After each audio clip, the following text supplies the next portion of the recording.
आपण पाहत आहात नाशिक खबर न्यूज, जनतेचे हक्काचे व्यासपीठ। मालेगाव नशाकारक गोळ्या आणि औषधांचा अवैध साठा करून विक्री करणाऱ्या टोळीवर नाशिक ग्रामीण पोलिसांनी मोठी कारवाई केली आहे। मालेगाव शहरातील कालीकुटी मैदान परिसरातील पडीक इमारतीजवळ छापा टाकून पोलिसांनी 3 आरोपींना ताब्यात घेतले असून एक आरोपी फरार आहे।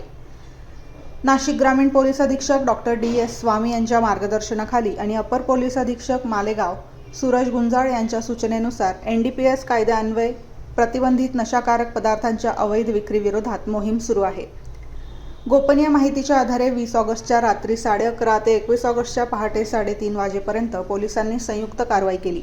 यावेळी फिरोज खान, लुकमान खान राहणार सुरत, रईस खान, सईद खान आणि वहीद हसन सिद्दीकी हसन दोघेही मालेगाव यांना ताब्यात घेण्यात आले, तर शादाब गणेशनगर मालेगाव हा फरार झाला आहे। पोलिसांनी आरोपींकडून 1200 बॉटल कोडीनयुक्त कफ लिंक्स, 67,200 अल्प्राझोलॅम गोळ्या, टाटा एस वाहन, 3 मोबाईल फोन आणि कॅरेट असा एकूण 6,35,879 रुपयांचा मुद्देमाल जप्त केला आहे। मुख्य आरोपी फिरोज खान हा मालेगाव पवारवाडी पोलीस ठाण्यातील NDPS आणि मोक्का कायद्यान्वये दाखल गुन्ह्यात फरार असून आझादनगर पोलीस ठाण्यातील NDPS गुन्ह्यातही त्याचा सहभाग निष्पन्न झाल्याचे पोलिसांनी सांगितले।